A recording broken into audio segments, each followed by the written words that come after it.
आत्मीय भाइयों एवं बहनों, प्रजनन एक आमंत्रित संकट।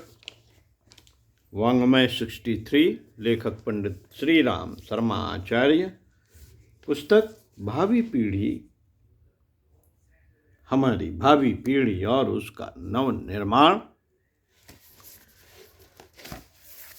आइए पढ़कर सुनते हैं। पृष्ठ 1.63 से। साथियों, सीता जी की यज्ञ परीक्षा की तरह अब भी नारियों को जीवन में कई बार ऐसे ही धर्म संकटों में फंसना पड़ता है। वह परीक्षा है प्रसव वेदना। छोटे मोटे ऑपरेशनों के लिए शून्य करने या बेहोशी की दवा देने का प्रचलन है, किंतु प्रसव के मेजर ऑपरेशन जैसा होते हुए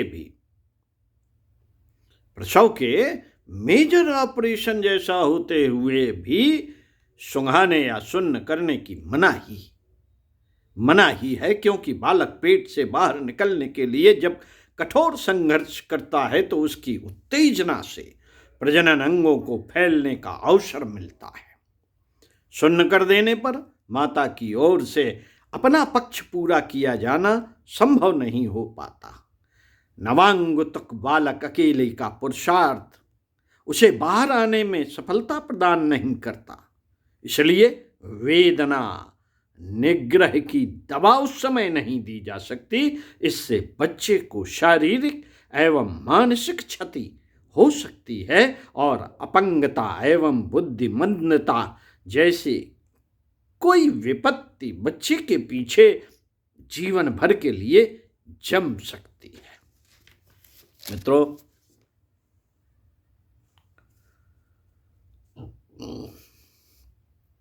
जिन महिलाओं के शरीर सुदृढ़ हैं और गर्भकाल में भी किसान मजदूरों जैसा परिश्रम या व्यायाम करती हैं, उनकी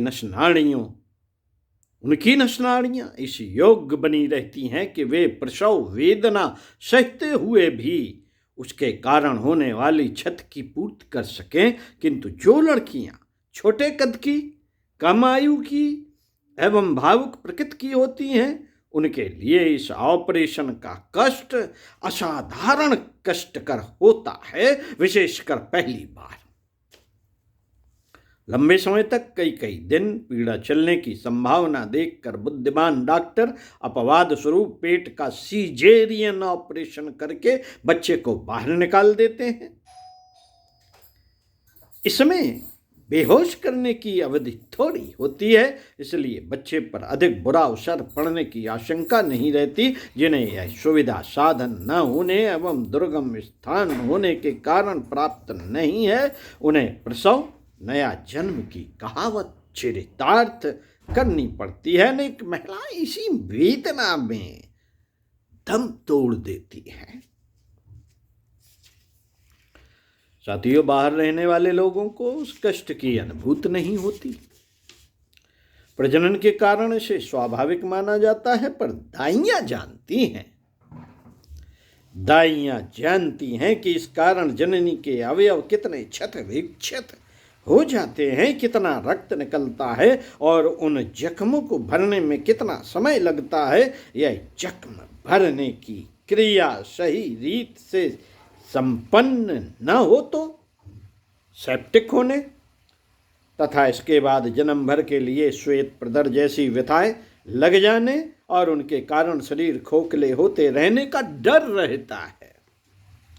गुर्दे की, मूत्राशय की, अन्यान उदर के नीचे भाग से संबंध रखने वाले अवयवों को कोई और व्याधि लग सकती है और वह जन्म भर चलती रह सकती है। यह संभावना है।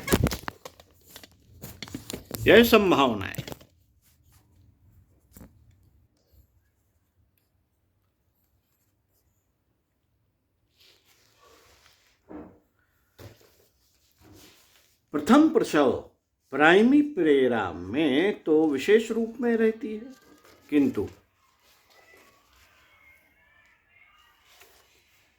किंतु आगे की संतानों में भी यह खतरा सर्वथा समाप्त नहीं हो जाता। जितने अधिक बच्चे होते हैं वे उतनी ही बार पाचन तंत्र, आंखें, मूत्राशय, गुर्दे, जननेंद्रिय की मांसपेशियों पर दबाव डालते हैं और हर बार यह आशंका रहती है कि इन अंगों में से कोई रोगग्रस्त न हो जाए।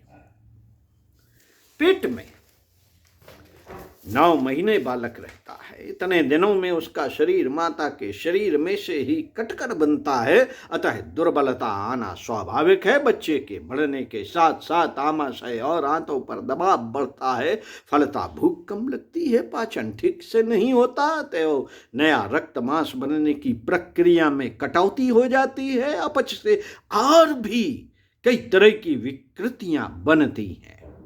उन दिनों तेज दवा भी नहीं दी जा सकती है, इससे उदरस्त बच्चे पर बुरा असर पड़ने की आशंका रहती है। साथियों, अच्छा हो डिलीवरी किसी अच्छे अस्पताल में ही कराई जाए। गांव की दाइयों के मैले हाथ और नाल काटने के गंदे औजार टेटनस जैसी बीमारियां लगा सकते हैं और बच्चे तथा जननी दोनों के लिए संकट खड़ा कर सकते हैं। प्रजनन के उपरांत जननी की शारीरिक मानसिक क्षति की पूर्ति होना भी एक समस्या है। हल्का किंतु पौष्टिक भोजन, दूध, फल आदि ही हो सकते हैं। उसकी व्यवस्था साधारण आर्थिक स्थिति के परिवार में नहीं हो सकती।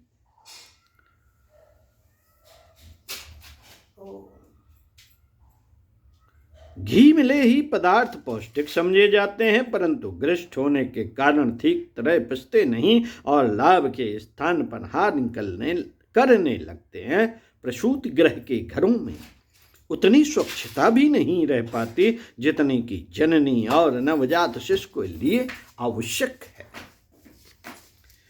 प्रसव का शरीर पर ही नहीं मस्तिष्क पर भी दबाव पड़ता है, फलतः सिर दर्द, घुमेड़, नींद का कम आना, बुरे सपने दिखना जैसी मानसिक विकृतियां बहुधाधिक पड़ते हैं। भावुक महिलाएं इस अग्नि परीक्षा से अत्यधिक भयभीत हो जाती हैं और मानसिक संतुलन खो बैठती हैं। उनमें न्यूनाधिक मात्रा में विक्षिप्तता के लक्षण दिखाई पड़ने लगते हैं। आवेश में रूठने का, रोने का, भूलने का कुछ कह बैठने का नया परिवर्तन दृष्टिगोचर होने लगता है।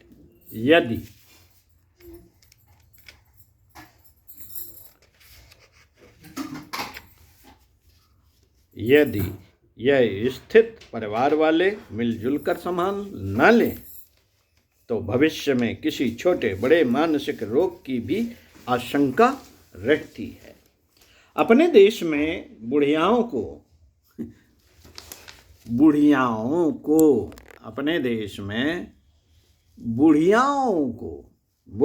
को विवाह के तुरंत बाद बच्चे की प्रतीक्षा रहती है। देर होने पर वे देवी देवताओं की मनौती मनाने लगती हैं, लड़का ही होना चाहिए, लड़की ना हो। लड़की होने पर उस जननी क्या बच्ची का तिरस्कार होता है, उनकी उपेक्षा होने लगती है।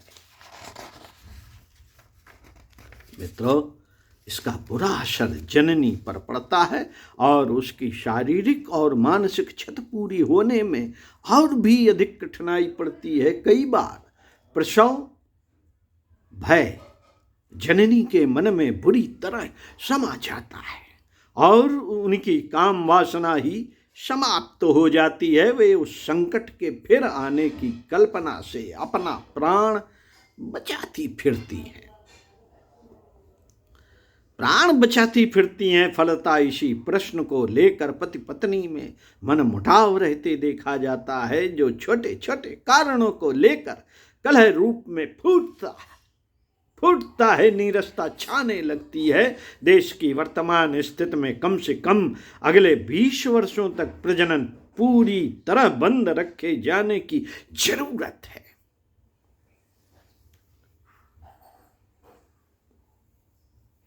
साथियों, देश की वर्तमान स्थिति में कम से कम अगले 20 वर्षों तक प्रजनन पूरी तरह बंद रखे जाने की जरूरत है। इसे नासमझ तो नहीं पर समझदार तो कर ही सकते हैं। पुरुषों का फैमिली प्लानिंग कम जोखिम और कम कष्ट का है, फिर भी उन्हें डर लगता हो तो महिलाओं को करा लेना चाहिए। जनगणना के हिसाब से इन दिनों अपने यहाँ 1000 पुरुषों के पीछे 823 महिलाएं हैं। कारण कि कितनी ही महिलाएं प्रसव काल में या उसके बाद अपने प्राण गंवा बैठी।